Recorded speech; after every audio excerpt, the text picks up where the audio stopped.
공용은 후한 말의 관료이자 삼국시대 초기 인물로 자는 문거였습니다. 예주 노국 노연 출신으로 공자의 20세 손이자 성원의 의제였습니다. 공자의 후손이라는 혈통 덕분에 명망이 높았으며 비록 그의 문학작품은 전해지지 않지만 뛰어난 문제를 지녔다고 평가받습니다. 특히 후한 말 문학의 황금기였던 건한문학을 대표하는 인물 중 하나로 건한 칠자의 이름을 올리며 그 재능을 인정받았습니다. 공용의 7대 조상인 공패는 전한 제11대 황제 원제의 스승으로 활동하다가 시중이라는 고위 관직까지 역임한 인물이었습니다. 고조부 공상은 거륵태수, 부친 공주는 태산도의를 지낸 관료로 공용은 그의 7아들 중 6째로 태어났습니다. 공용은 어린 시절부터 자유분방한 성격과 뛰어난 재능으로 주목을 받았습니다. 총명하고 배움을 즐겨 읽지 않은 책이 없을 정도였으며 다양한 학문에 관심을 두고 닥치는 대로 탐독하여 유년기부터 신동으로 널리 알려졌습니다. 그의 어릴 적 일화 중 하나로 4살 때 형과 배를 나눠 먹을 때 항상 작은 조각을 먹는 모습을 본 사람들이 그 이유를 묻자 공용은 어린 사람이 작은 것을 먹는 것이 당연하다고 대답했다고 전해집니다. 또 10살 무렵 아버지를 따라 도성에 간 공용은 청류파의 수장이자 하남윤을 지낸 이응과의 대화로 유명세를 탔습니다. 당시 공용은 이응의 인물을 알고 싶어 그 문화에 들어가려 했고 그의 집을 찾아가 문지기에게 이렇게 말했습니다. 나는 이군의 가문과 교류가 있었던 집안의 자손이요. 이응이 공용을 만나자 다음과 같이 물었습니다. 고명하신 그대의 선군께서 일찍이 나의 조상과 교류한 일이 있었소? 이에 공용은 이렇게 대답했습니다. 그렇습니다. 저의 선군이신 공자와 군의 조상이신 인호군께서는 덕과 의를 함께 하셨고 사후로서 깊이 교류하셨습니다. 그러니 우리 두 가문은 대대로 교통한 사이입니다. 이 대답에 주위 사람들은 모두 공용을 기이한 동자라며 감탄했습니다. 뒤늦게 도착한 태중대부 진이가 이 대화를 듣고는 어릴 때 총명한 아이가 커서는 그렇지 못한 경우가 많다고 말하자 공용은 곧바로 이렇게 응수했습니다. 그 말씀을 듣고 보니 군께서도 어릴 적 총명하셨겠군요. 당돌하면서도 날카로운 공용의 말에 진이는 아무 말도 하지 못했고 이응은 크게 웃으며 주변 사람들에게 말했습니다.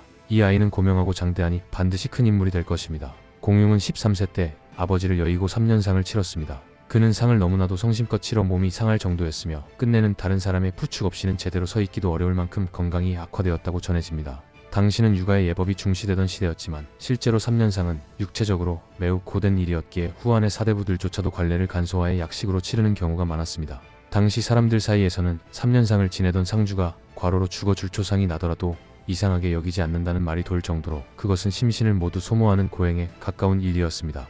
이런 상황에서도 공용은 육아의 예에 따라 철저하게 3년상을 치렀고 이는 사람들로부터 덕을 갖춘 인물로 칭송받기에 충분했습니다. 더욱이 그가 이 모든 과정을 13세의 나이에 감당했다는 사실은 사람들의 깊은 감동을 자아냈고 그의 효심은 자연스럽게 널리 알려지게 되었습니다. 169년 공용이 16세가 되던 해에는 그의 인생에 큰 전환점이 되는 사건이 발생합니다. 당시 공용의 큰형인 공포의 친구였던 장검은 중상시 후람의 비리를 고발했으나 도리어 권세가의 역공에 의해 모함을 받게 됩니다. 결국 장검은 공포의 집으로 도망쳤으나 마침 공포는 집을 비운 상태였고 공용이 집을 지키고 있었습니다. 이 사건은 후한 말 제2차 당고의 금으로 이어질 만큼 민감한 정치적 사건이었고 장검은 어린 공용이 사정을 모르리라 여겨 아무 말 없이 떠나려 했습니다. 그러나 공용은 이를 단번에 간파하고 형을 대신해 장검을 숨겨주었습니다. 나중에 장검을 숨긴 사실이 발각되자 장검은 도망쳤지만 공용과 공포 형제는 조정의 조사를 받기 위해 체포되어 송치되었습니다. 이때 공용은 장검을 받아들인 것은 나이니 형은 관련이 없습니다 라고 주장했고 반대로 공포는 장검은 나를 찾아온 것이니 공용은 무관합니다 라며 서로가 상대를 보호하려 했습니다.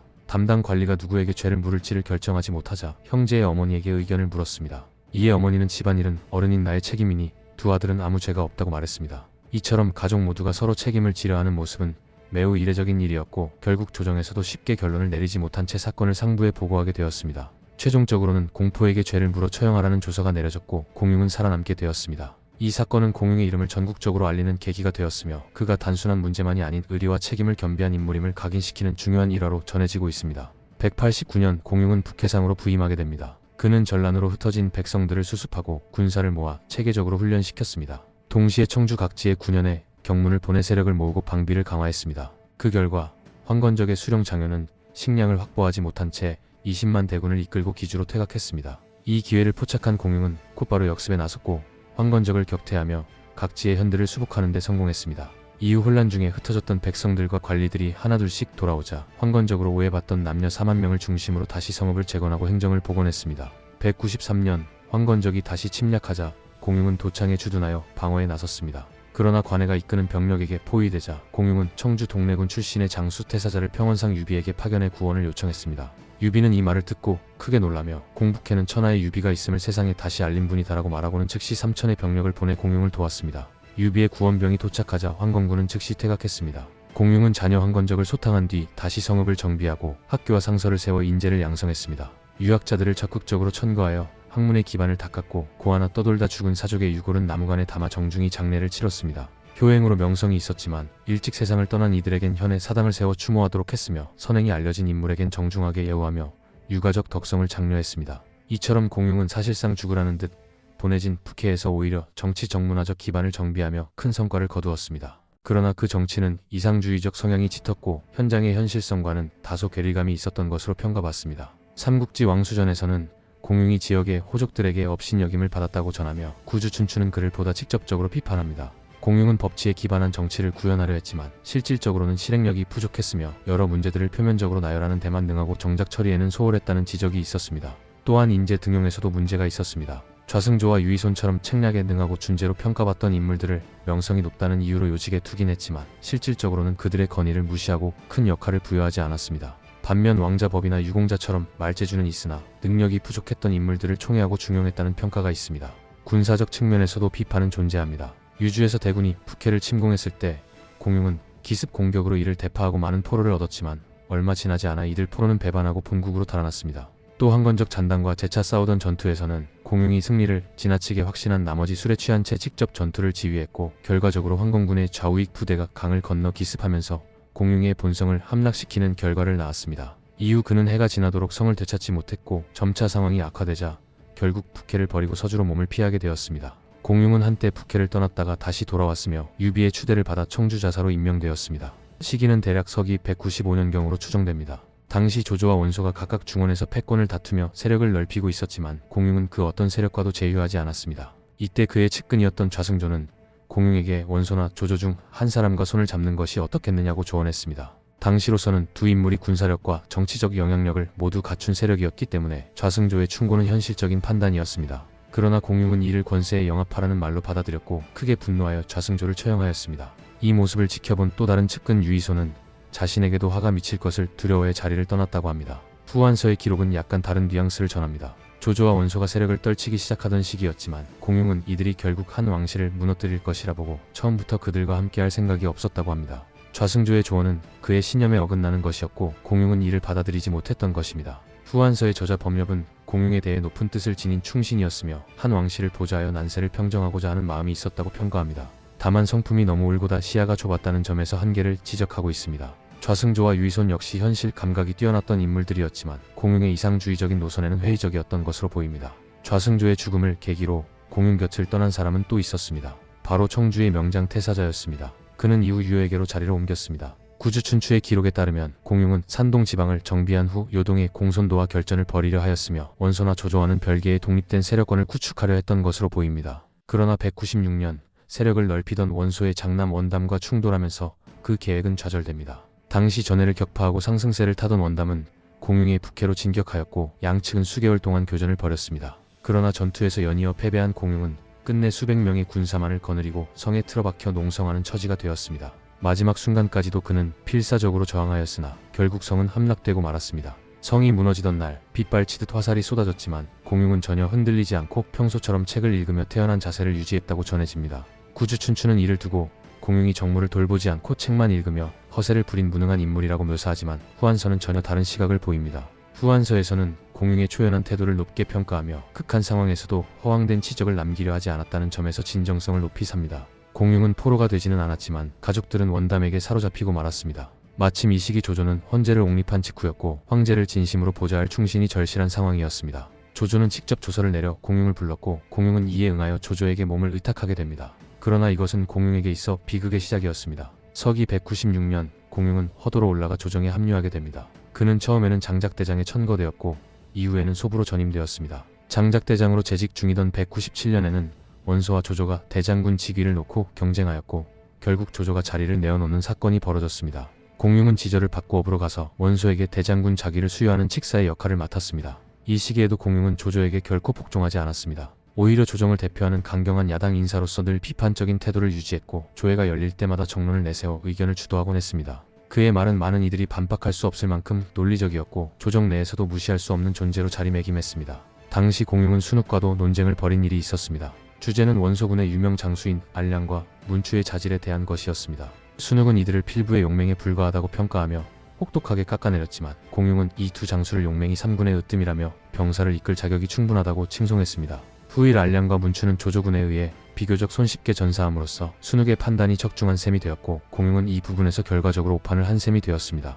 이 무렵 조정에는 또 하나의 충격적인 사건이 있었습니다. 193년 당시 권력을 쥐고 있던 이각과 곽사가 원술과 손을 잡으려 하며 태부 마일제를 사신으로 회남으로 보냈습니다. 마일제는 원술과 만났으나 원술은 그를 가볍게 여기고 무례하게 대했으며 그가 지니고 있던 부저를 빼앗고 군사까지 동원하여 협박하였습니다. 모욕을 견디지 못한 마일제는 피를 토하며 사망하였고 그의 시신이 조정으로 돌아왔을 때 공용은 누구보다 강하게 목소리를 냈습니다. 공용은 마일제의 행적에 대해 이렇게 논평했습니다. 마일제는 태부로서 명을 받들고 사신으로 파견된 자였습니다. 그런 그가 권세에 굴복하고 간신들의 눈치나 보며 원칙을 저버렸습니다. 그는 원술이 역모를 꾀하고 있다는 것을 이미 알고 있었을 것입니다. 그럼에도 이를 무마하거나 적당히 넘기려 했으니 충신이라 보기 어렵습니다. 예로부터 정론을 지키는 관료는 목숨을 걸고 옳은 말을 했습니다. 원술과의 만남이 사흘이나 지났다면 그의 의도를 파악하지 못했을 리 없습니다. 마일제는 스스로 명분을 저버렸고 이 죽음은 충절이 아니라 오히려 간사함의 결과입니다. 공용의 발언은 매우 강경하고 직설적이었으며 조정 내에서는 큰 파장을 일으켰습니다. 그러나 헌재는 마일제를 옛 신하로서 애도하였고 차마 그를 공식적으로 처벌하지는 못했습니다.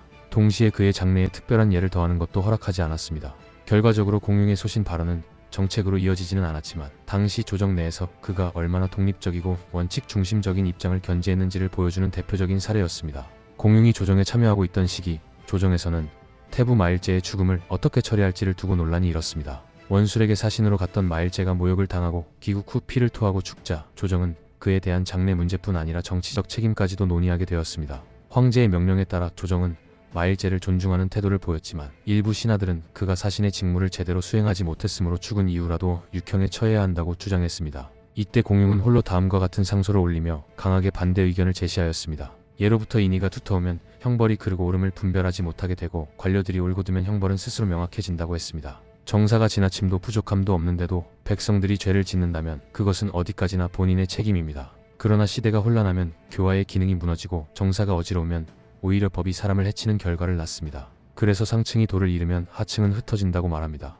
이것을 다시 바로잡기 위해서는 옛날의 신체를 손상시키는 잔혹한 형벌을 폐기해야 합니다. 공용은 고대 연나라 주왕이 단지 아침에 냇물을 건넜다는 이유로 사람의 정강이를 베었던 행위를 예로 들며 이런 폭정이 천하의 질서를 무너뜨렸다고 비판했습니다. 또한 구목의 땅에 있었던 1800명의 제후들이 만약 각기 형벌을 자행했다면 천하에는 주왕 같은 폭군이 1800명이나 생겨난 것과 다름없었다고 덧붙였습니다. 형벌이 너무 무거우면 그 형벌을 두려워한 나머지 사람들이 오히려 더 큰 악행을 저지르게 됩니다. 되돌릴 길이 없게 되자 축사는 죽음을 무릅쓰고 반란을 일으켰고 이려는 송나라를 위기로 몰았으며 조고와 영포는 후대까지도 악명 높은 혼란의 원흉이 되었습니다. 죄인을 억누르지 못할 바에는 차라리 손 떼지 않는 것이 낫습니다. 적절한 조치와 교화를 통해 그들이 스스로 바른 길을 따르도록 이끄는 것이 바람직합니다. 공용은 여기서 더 나아가 역사 속 위대한 인물들조차 칼날 한 번에 사라질 수 있었음을 언급하며 형벌의 엄격함이 오히려 인재를 잃게 만드는 패단을 경고하였습니다. 충성을 다한 축권, 신의를 지킨 변화, 병법에 능한 손빈, 문장과 기록의 대가였던 사마천, 억울하게 형을 당한 항백, 모든 학문의 통달한 자정 같은 이들조차 칼날 앞에서는 목숨을 잃습니다. 그런 일이 반복된다면 태갑이 돌을 되새긴 일, 진나라 목공이 폐업을 일군 일, 남수의 충절, 위무공의 포용력, 진탕의 총괄 능력, 위상이 국경을 지켜낸 업적 같은 것들은 다시는 기대할 수 없을 것입니다. 공용은 이러한 역사적 사례를 바탕으로 한나라가 개국한 이후에도 제도와 정치를 바로잡기 위해 항상 이와 같은 사례를 참조했다고 강조하며 다음과 같이 마무리했습니다. 밝은 덕을 갖춘 군주는 멀리 내다보고 깊이 고민하여 단점을 버리고 장점을 취함으로써 시대에 맞는 정치를 실현합니다. 조정에서 많은 사람들이 옳다고 하는 일이라도 그것이 정치적 개혁에 해당한다면 성급히 고쳐서는 안 됩니다. 공용의 이와 같은 소신 발언은 조정 내에서 형벌과 정치개혁에 대한 새로운 문제의식을 불러일으켰으며 단순한 비판을 넘어 시대에 맞는 통치의 방향을 제시하려는 그의 정치 철학을 보여주는 중요한 사례로 평가됩니다. 한편 속한서에 따르면 이 시기의 조정에서는 태위 양표와 조조의 관계 또한 긴장감이 감돌고 있었습니다. 양표는 원술과 사돈 관계였고 원술은 제위 찬탈을 꾀했기 때문에 조조는 양표와의 관계에서도 각을 세우고 있었습니다. 공용이 조정에 몸담고 있던 시기 조조는 태위 양표를 구금한 뒤 그를 처형하려는 움직임을 보였습니다. 양표는 원술과 사돈 관계에 있었기 때문에 조조는 그 연주를 문제 삼아 양표에게 죄를 묻고자 했습니다. 이 소식을 들은 공용은 조복조차 갖춰 입지 않은 채 조조를 직접 찾아가 이렇게 말했습니다. 양공은 4대에 걸쳐 올곧은 자세로 황제를 섬겨온 인물이며 그 덕망은 온 조정의 신하들과 백성들에게 널리 알려져 있습니다. 주서에는 부자와 형제에게까지 죄를 연좌시키지 않는다는 말이 있습니다. 그런데 지금 원술의 죄로 인해 양공께서 억울하게 처벌받으려 하고 있습니다. 또한 주역에는 덕을 쌓은 집안에는 반드시 후손에게 그 복이 미친다는 뜻의 적선여경이라는 말이 있습니다. 그런데 지금 양표가 하옥되었다는 소문에 모든 사람들이 제 귀를 의심하고 있습니다. 조조는 이에 대해 무심한 태도로 이렇게 답했습니다. 그건 국가의 일일 뿐이지 내가 개입할 일은 아닙니다. 그러자 공용은 한 가지 고사를 인용하며 조조를 정면으로 비판했습니다. 그렇다면 제가 하나의 예를 들겠습니다. 주나라 시대에 무왕이 나라를 세운 뒤 귀국한 지 2년 만에 세상을 떠났고 어린 성왕이 즉위하였습니다. 이때 주공은 섭정의 역할을 맡아 정사를 돌보았고 소공과 함께 국정을 논의했습니다. 그런데 어느 날 이제 10살도 되지 않은 어린 성왕이 소공을 죽였다면 주공이 나는 모르는 일이다라고 말할 수 있었겠습니까? 공용은 이어서 조조의 정치적 책무를 강조했습니다. 지금 천하의 선비들과 대신들이 공을 따르는 이유는 공의 총명함과 바른 판단을 통해 한 왕조를 뽑히라고 세상을 바로잡을 것이라 믿기 때문입니다. 올바른 사람을 천거하고 그릇된 것을 제거해 주기를 바라고 있는 것입니다. 그런데 아무 죄도 없는 인물을 뜻밖의 죽이려 한다면 세상 사람들이 이 일을 보고 듣고 나서 과연 누가 공을 믿고 따르겠습니까? 저는 노국 사람 공용으로서 내일 관복을 받고 고향으로 돌아가겠습니다. 그리고 다시는 조정에 발을 들이지 않겠습니다. 공용의 단호한 태도와 당당한 발언 앞에 조조도 더는 밀어붙이지 못했습니다. 결국 양표는 석방되었고 처형은 무산되었습니다. 공용의 이와 같은 발언은 당시 조정 내에서 매우 이례적인 행동으로 받아들여졌으며 그의 소신과 용기를 상징하는 대표적인 장면으로 회자됩니다. 그러나 이 사건 이후 공용은 조정의 무기력함과 권력의 일방적인 행태에 깊은 실망을 느낀 것으로 보입니다. 그는 점차 조조 체제에서 고립되어 갔고 권력의 핵심과는 거리가 멀어지게 됩니다. 당시 형주목 유표는 조정의 권위를 무시하며 점점 독자적인 세력 행보를 강화하고 있었습니다. 그는 조정의 명령을 무시하고 공무를 바치지 않았을 뿐 아니라 천자만이 행할 수 있는 교천제와 같은 의식까지 스스로 집전하며 권위와 격식을 침범하였습니다. 조정에서는 이에 대해 조칙을 내려 질책하려 했지만 공용은 다음과 같은 상소를 올려 신중하게 접근할 것을 건의하였습니다.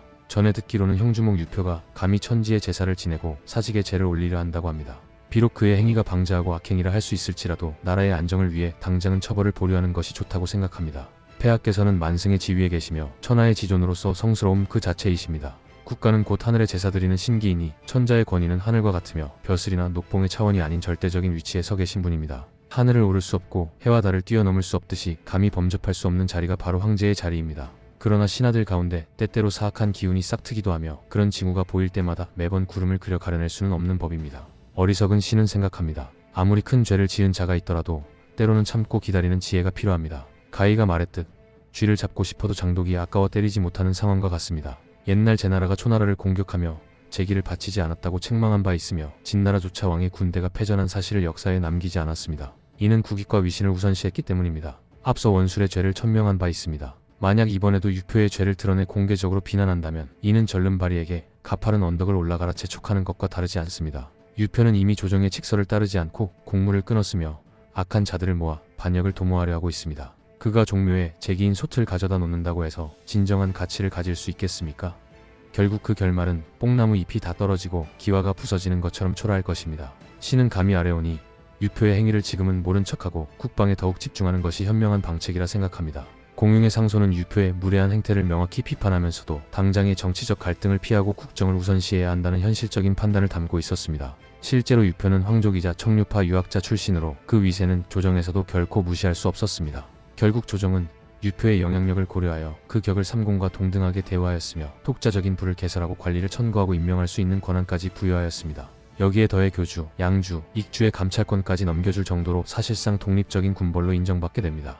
공용 또한 이러한 복잡한 정치적 상황을 충분히 인식하고 있었던 것으로 보이며 자신의 소신과는 별개로 일단 유표 문제는 더 이상 건드리지 않고 덮는 편이 낫다고 판단했던 것으로 추정됩니다. 이는 그가 때로는 현실 정치의 흐름 속에서 자신의 이상을 잠시 접을 줄도 알았다는 점을 보여주는 사례입니다. 건한 5년, 즉 서기 200년, 헌제의 아들인 남양왕 유풍과 동해왕 유지가 세상을 떠났습니다. 황제는 이들을 애도하며 사계절마다 제사를 지내기로 하고 공용에게도 제례 참석을 명했습니다. 이에 공용은 다음과 같이 반론을 제기하였습니다.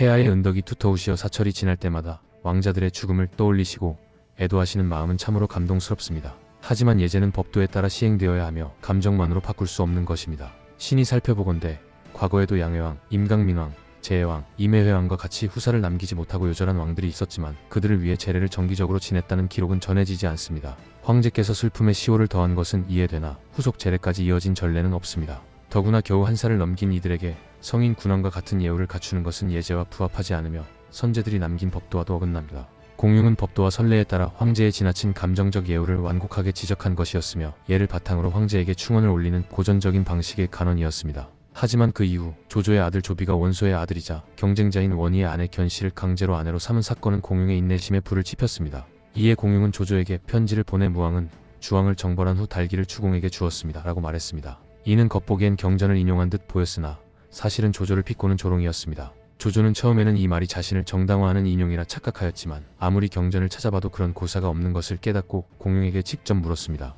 이에 공용은 지금의 일을 보고 있자니 과거에도 반드시 그랬을 것이라 여겨졌습니다 라고 대답하였습니다. 이 답변은 조조의 행동이 비윤리적이라는 점을 돌려 말한 풍자였고, 결국 조조는 공용이 자신을 비난했을 뿐 아니라 경전조차 조작해 조롱했다는 사실에 분노했습니다. 이후 조조가 하북을 평정하고 오한 원정을 준비하자 공용은 그렇다면 옛날 숙신이 조공을 바치지 않은 일이나 정령족이 소무의 가축을 훔친 일도 함께 다스리시지요라며 비웃었습니다. 이는 조조가 정벌하지도 못할 지역까지 손을 대려는 과도한 야망을 비꾼 것이었습니다. 내부의 문제도 많은 상황에서 외부 정벌에만 열을 올리는 조조를 간접적으로 비판한 것입니다. 또한 오한 원정 당시 군량이 부족해지자 조조는 금주령을 내렸습니다. 이에 공용은 술이 재래에 필요하다는 이유로 이를 반박하였고 조조와 논쟁을 벌였습니다. 조조는 옛날 암군들이 술에 빠져 나라를 망쳤다고 주장하였지만 공용은 그렇다면 여색으로 나라를 망친 군왕도 적지 않으니 여인들도 금해야 하지 않겠습니까?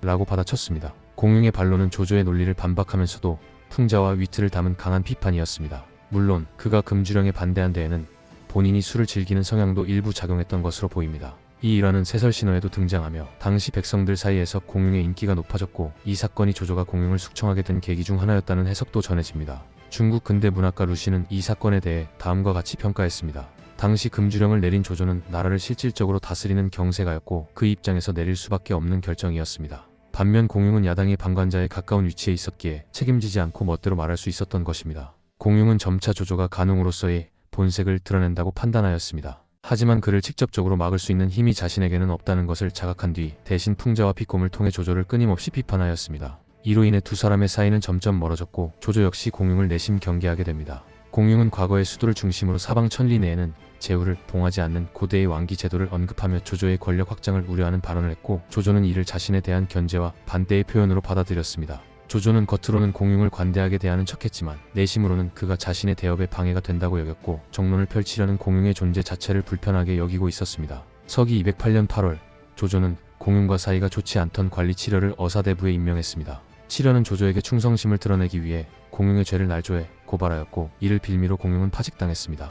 조조는 겉으로는 양측을 중재하는 척했지만 공용이 순순히 따르지 않자 결국 군모제주 노수를 시켜 그를 정식으로 탄핵하는 상주문을 올리게 합니다. 그 상소문에는 다음과 같은 내용이 담겨 있었습니다. 소부 공용은 과거 북해에 있을 때 왕실이 불안정한 틈을 타 무리를 끌어모아 반란을 도모하였으며 나는 공자의 후손으로 조상은 송나라에서 멸문을 당하였다. 천하를 소유할 자가 어찌 묘금도만 있겠는가? 라고 하였습니다. 또한 손권의 사자와 교류하며 조정을 헐뜯는 말을 하였습니다. 공용은 국영의 반열에 있으면서도 조정의 예의를 따르지 않았고 맨머리에 비복 차림으로 궁궐을 출입하는 등 방자한 행위를 일삼았습니다. 더욱이 평민 출신인 예언과 어울리며 부모와 자식은 본래 친함이 없다. 부부는 다만 욕정일 뿐이며 자식은 병에 담긴 물과 같아 꺼내면 그 관계는 끝난다는 등의 패륜적 발언을 하였습니다. 예영이 공용에게 중리께서 아직 죽지 않으셨소 하자 공용은 아내가 다시 살아났구려라고 답하며 서로를 칭송하였습니다. 이는 대형무도한 일이며 마땅히 무겁게 다스려야 할 일입니다. 이 상소가 조정에 올라가자 공용은 하옥되었고 결국 기시의 형을 받았습니다. 이는 사람들 앞에서 공개적으로 차명을 집행하는 형벌로 공용은 55세의 나이로 생을 마감했습니다. 그의 가족들 또한 함께 주살당했으며 그에게 씌워진 죄명은 불효죄였습니다. 공용이 처형된 시기는 조조가 원소의 세력을 완전히 붕괴시킨 직후였으며 유표 역시 얼마 전에 사망한 상황이었습니다. 또한 조조는 삼공제도를 폐지하고 승상의 자리에 올랐던 시점으로 이제 공용을 더 이상 정치적 또는 명분상 살려둘 이유가 없다고 판단한 것으로 보입니다. 그의 숙청은 정치적 정적에 대한 정리이자 조조가 본격적인 중앙 권력 장악에 들어섰다는 선언과도 같은 사건이었습니다. 공용이 처형된 표면적인 이유는 그가 평소 친구였던 예언과 서로를 공자와 아내에 비유하며 스스로를 성인이라 칭한 것이 조정에서 불경으로 간주되었기 때문입니다.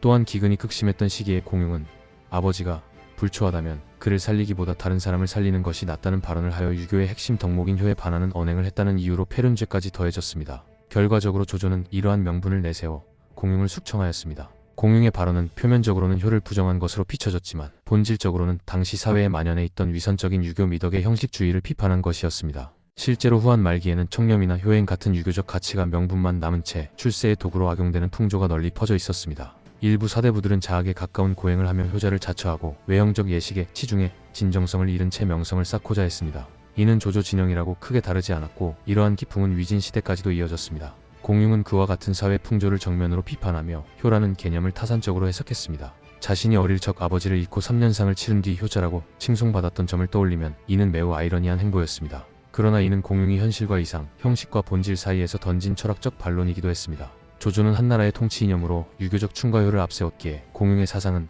그 기반을 뒤흔드는 위험 요소로 여겨졌습니다. 조조는 공융의 존재를 더 이상 방치할 수 없다고 판단하고 숙청에 나섰습니다. 공융에게는 어린 아들과 딸이 있었습니다. 공융이 체포되었을 당시 아들은 9살, 딸은 8살로 전해집니다. 두 아이는 바둑을 두고 있었는데 지인이 급히 도망치라고 알려주자 공융의 아들은 둥지가 무너졌는데 그 안에 알이 무사할 수 있겠습니까? 라고 담담히 대답하며 바둑을 계속 두었다고 합니다. 딸은 형이 고깃국을 마시는 것을 보고 오늘 같은 날 무슨 믿는 구석이 있어 고깃국 맛을 알겠어요 라고 말했다고 전해집니다. 이 발언은 조조의 귀에까지 들어갔고 두 아이도 함께 처형되었습니다. 딸은 오빠에게 죽어서도 지각이 있어 부모님을 다시 뵐 수 있다면 그것이야말로 지극한 기쁨 아니겠어요 라고 말하며 고개를 길게 내밀고 죽음을 맞이했다고 합니다. 공융이 실각한 뒤 집에 머물던 짧은 기간에도 그의 문화에는 빈객이 끊이지 않았습니다. 그는 늘 인재를 아끼고 선비를 사랑했으며 자리에 사람들이 많고 술이 떨어지지 않으면 걱정이 없다는 말을 자주 하곤 했다고 전해집니다. 그런 모습은 마지막까지도 풍류와 교양을 잃지 않았던 공융의 성정을 보여줍니다. 후세의 평가 역시 조조의 숙청이 정당했는가에 대한 회의적 시선을 남겼습니다.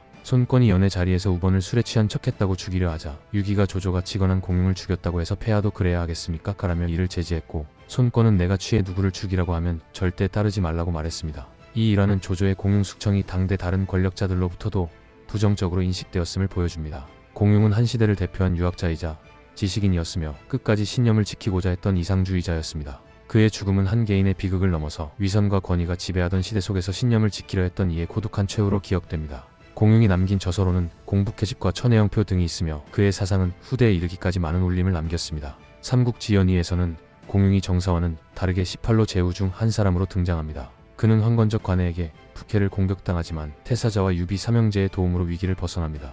이후 도겸이 위기에 처하자 유비와 함께 구원하러 가는 장면도 등장합니다. 이처럼 삼국지연의 속 공융은 유비와 일시적으로 협력하는 장면이 여럿 그려져 있습니다. 후반부에서는 조조가 신하의 유비를 공격하려 하자 공융은 이에 반대하는 입장을 보입니다. 이로 인해 조조의 분노를 사게 되고 결국 처형당하게 됩니다. 정사에서 공융의 죽음은 다양한 정치적, 철학적, 윤리적 배경과 맞물려 복합적인 이유로 벌어진 일이었지만 연의에서는 유비를 감싸는 발언을 한 것이 처형의 직접적인 원인으로 단순화되었습니다. 다만 삼국지연의의 이러한 단순화는 아쉬운 면이 있으나 공융의 핵심 성격을 상징하는 대사 하나를 통해 그의 캐릭터 해석을 잘 보여주기도 합니다. 어질지 않은 자가 어진 자를 치료하니 패하지 않겠는가?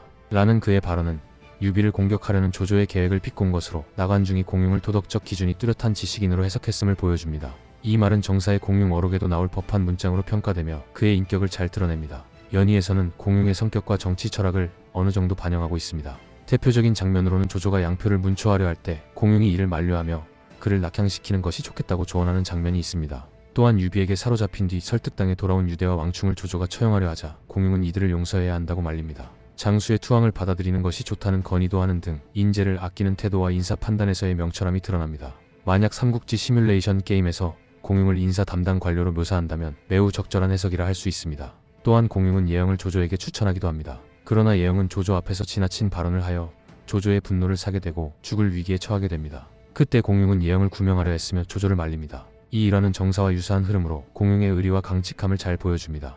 여포가 사망한 이후에는 한동안 조조의 참모로 활동하며 원소 토벌에 대해 의견을 내기도 합니다. 특히 원소 진영의 알량과 문축뿐 아니라 그 아래에 있는 모사들의 역량까지 언급하면 쉽게 봐서는 안 된다고 경고하는 장면이 등장합니다. 이에 순욱은 각 인물들의 약점을 조목조목 지적하며 반박하는데 이 장면은 정사의 흐름과 유사합니다. 다만 이 시점을 지나면서 공융의 비중은 빠르게 줄어들고 최후 또한 정사와 같은 방식으로 마무리됩니다. 결국 삼국지연의에서의 공융은 정사보다 단순화된 측면이 있으나 그 핵심적인 성격, 특히 고집있고 도덕성을 중시하는 유학자의 모습은 비교적 잘 반영되어 있습니다. 동시에 유비와의 연대, 예영과의 우정, 인재에 대한 안목 등 정사에 기반한 주요 요소들도 부분적으로 계승하고 있어 나관중의 공융 해석은 인물에 대한 일정한 존중과 이해를 담고 있다고 평가할 수 있습니다. 공융에 대한 평가는 고대부터 후대에 이르기까지 극단적으로 엇갈립니다. 삼국지의 저자인 진수는 공융의 전기를 따로 작성하지 않았고 최염전의 부록처럼 간단히 언급하며 오만하게 굴다가 죽었다고 평가했습니다. 사마표는 구주춘추에서 공융을 더욱 강하게 비판합니다.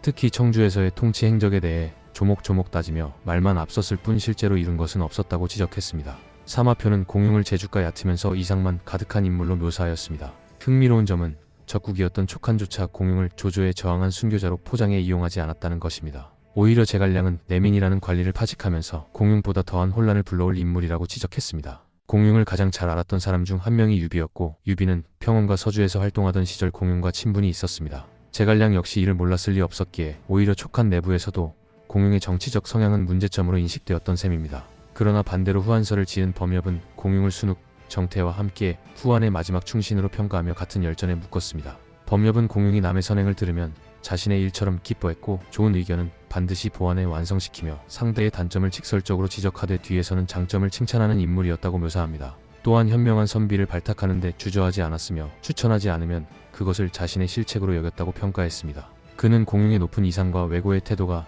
당시 야심가들의 질주를 막는 제동장치가 되었으며, 조조가 살아생전 끝내 한나라의 황제 자리를 빼앗지 못한 것은 공용과 같은 인물들의 존재 덕분이었다고 서술하였습니다. 범엽 역시 공용의 단점이 없다고 보지는 않았습니다. 청주에서의 행적에 대해서도 알고 있었지만 세세하게 따지기보다는 공용의 지나치게 고든 성품이 오히려 시야를 좁게 만들었다고 보았습니다. 그는 공용의 올곧은 성격이 순수한 백옥처럼 깨끗했으며 준엄함의 상징 같은 존재였다고 평가했습니다. 이처럼 당대 사가들조차 극과 극의 평가를 내렸기 때문에 후대의 평도 극단적으로 갈립니다. 부정적으로 보는 이들은 그가 말만 앞서고 실천은 없었다며 죽을 만해서 죽었다고 평합니다. 반면 긍정적으로 보는 이들은 공용을 후한의 키케로라 칭하며 시대의 마지막 양심이었다고 높이 평가합니다. 참고로 키케로 역시 과도한 이상주의로 현실 정치에 적응하지 못해 죽음을 맞이했기 때문에 공용과 비교되기도 합니다. 그러나 당시 공용이 파견되었던 청주는 황건적의 세력이 강성하던 매우 혼란스러운 지역이었고, 그 속에서 그는 황건적을 물리치고 행정체계를 회복하는 성과를 올렸습니다. 이는 결코 가볍게 평가할 수 있는 업적이 아닙니다. 공용은 시대의 모든 권력자들과 충돌했던 인물이기도 합니다. 그는 십상시 세력, 하진, 동탁, 원소, 조조까지 당대 최고 권력자 누구 하나 가리지 않고 비판했습니다. 다만 원소와의 관계는 다소 불명확하며 관도대전 무렵 공용이 원소에 대해 비관적인 시각을 보였기 때문에 친원소파로 보긴 어렵습니다. 오히려 후한서에서는 공용이 원소를 최대의 역적으로 간주했고, 원소 또한 조조에게 공용을 죽이라고 권했다는 기록이 남아있습니다. 조조는 여론을 의식해 이를 거절했다고 전해집니다. 조조는 공용에게 불효죄를 씌워 삼족을 멸하였고, 이 때문에 공용은 건한 7자 중 하나로 꼽히면서도 다른 인물들에 비해 언급이 거의 되지 않습니다. 그러나 조조가 죽은 뒤 그의 아들 조비는 공용의 시문을 높이 평가해 공용의 글을 모은 공북해집을 출간하였습니다. 공용의 글 대부분이 조조시대를 거치며 사라졌기 때문에 조비는 공용의 글을 가지고 오는 자에게 황금과 비단으로 포상하기도 했습니다. 공용은 글재주가 뛰어난 인물로 건한 7자 중에서도 창의성이 높고 식견이 넓은 인물로 평가받았습니다. 다만 논리를 체계적으로 정리하거나 이치를 깊이 따지는 면에서는 다소 부족한 면도 있었다고 합니다. 공용은 처형되기 직전까지도 조조를 비판하는 시를 남겼다고 전해집니다. 그의 생애는 유가적 이념에 기반한 충과요를 끝까지 지키려 했던 지식인의 궤적이자 권력 앞에서도 침묵하지 않았던 한 인간의 고독한 투쟁으로 기억되고 있습니다. 공용이 불효죄로 처형되어 삼족이 멸문당한 가장 직접적인 원인은 후한석 공용전에 기록된 다음과 같은 그의 발언에서 비롯되었습니다. 아버지가 자식에게 무슨 친함이 있겠는가? 본디 따지고 보면 아버지의 욕정이 그 결과로 나타났을 뿐 아닌가? 자식의 어머니에게 무슨 친함이 있겠는가? 이는 마치 병 속에 있던 물건을 꺼낸 것과 같을 뿐이다. 이 말은 부모와 자식 간의 본질적 관계를 근본에서부터 부정한 것으로 유교적 세계관을 뒤흔드는 발언이었습니다. 공자의 후손이자 육아 질서의 상징처럼 여겨졌던 공용이 이런 주장을 했다는 점은 더욱 충격적이었습니다. 이 발언은 단순한 풍자나 과격한 표현이 아니라 당시 사회와 정치 전반에 깊게 침투해 있던 유교적 효 개념에 대한 본질적 의문을 던진 것이었습니다. 공용은 한때 효자로 칭송받았던 인물이었습니다. 어린 나이에 아버지를 여의고 3년상을 철저히 치렀으며 이 때문에 전국적으로 효심 깊은 인물로 이름을 날렸습니다. 그런 공용이 왜 불효죄로 죽음을 맞이했는가에 대해 단순히 조조가 꼬투리를 잡아 처형했다는 설명만으로는 부족합니다. 조조는 공용의 사상적 도발을 가볍게 여길 수 없었을 것입니다. 공용은 단순한 반대파가 아니었습니다. 그는 조조의 권위를 조롱하고 체제를 유지하는 도덕적 명분을 논리적으로 무너뜨릴 수 있는 인물이었습니다. 조조가 효를 내세워 자신의 정통성과 행동의 정당성을 주장하던 시점에서 공용은 바로 그 효를 가장 타산적인 논리로 분석하며 공격했습니다. 조조는 자신의 아버지 조승이 억울하게 죽은 사건을 계기로 서주를 침공했고, 그 과정에서 무차별 학살을 자행했습니다. 조조는 이 전쟁을 사적 복수로 시작했지만 효의 이름으로 명분을 만들었습니다. 그러나 공용의 효 비판은 이러한 명분을 통째로 무너뜨리는 것이었습니다. 공용에 따르면 효란 혈연적 감정이 아닌 이익의 균형 관계일 뿐이며 충성과 달리 조건적이고 상호적입니다. 충은 일방적인 복종이고 효는 계산된 봉양이라는 말은 조조의 통치 이념을 뿌리부터 흔들 수 있는 주장입니다. 조조는 단순히 체면이 상해서 공용을 처형한 것이 아니라 자신의 권위 기반이 무너지는 것을 우려했기 때문에 그를 제거한 것으로 보입니다. 공용은 말뿐인 철학자가 아니라 그 철학을 무기로 조조의 정당성을 지속적으로 공격한 인물이었습니다. 실제로 조조가 공용을 죽인 죄목은 불효죄였지만 그가 죽는 과정에서 남긴 말들과 행동은 마지막까지 조조를 조롱하고 풍자하는 태도를 보여줍니다. 그는 처형 직전까지도 시를 남기며 조조를 비판했다고 전해집니다. 그가 권세 있는 자들에게 비판을 멈추지 않고 끝내는 그들로부터 위협이 된다는 이유로 숙청된 모습은 그의 사상이 단순한 말로 끝나지 않았음을 보여줍니다. 그의 아이들마저 처형당한 것도 조조가 공용의 사상을 두려워했기 때문입니다. 사상이 무기가 될 수 있다는 사실을 조조는 누구보다 잘 알고 있었고 공용은 그 무기를 가장 노련하게 다룰 줄 아는 인물이었습니다. 후일 조조의 후손이 황실의 정통성을 잃게 되는 계기 중 하나도 불효죄라는 조작된 명분이었습니다. 조조가 내세운 도덕이 그 후손들에게 되돌아와 되려 발목을 잡은 것입니다. 이 아이러니는 공용이 생전에 경계했던 도덕의 정치적 모형이 어떤 비극을 초래하는지를 상징적으로 보여줍니다. 공용은 철학자라기보다는 정치사상가에 가까웠습니다. 그는 사상을 사상으로만 남겨두지 않았고 그것을 현실에 적용하고 권력에 맞서기 위한 무기로 사용했습니다. 그리고 그 대가는 그의 목숨뿐 아니라 가족의 생명까지 포함하는 엄청난 희생이었습니다. 하지만 그의 주장이 무의미했던 것은 아닙니다. 공용은 유교의 두 축인 효와 충이 본질적으로 충돌할 수 있다는 사실을 몸소 보여주었습니다. 이로써 유교적 질서가 무조건적 순응만을 요구하는 것은 아니라는 문제의식을 남겼고 이후 사상적 논의에 중요한 영향을 미쳤습니다. 결국 공용의 죽음은 단순한 반체제 인사의 숙청이 아니었습니다. 그것은 윤리가 정치적 도구가 되었을 때 어떤 비극이 발생하는지를 보여주는 역사적 사례이자 사상과 권력이 충돌할 때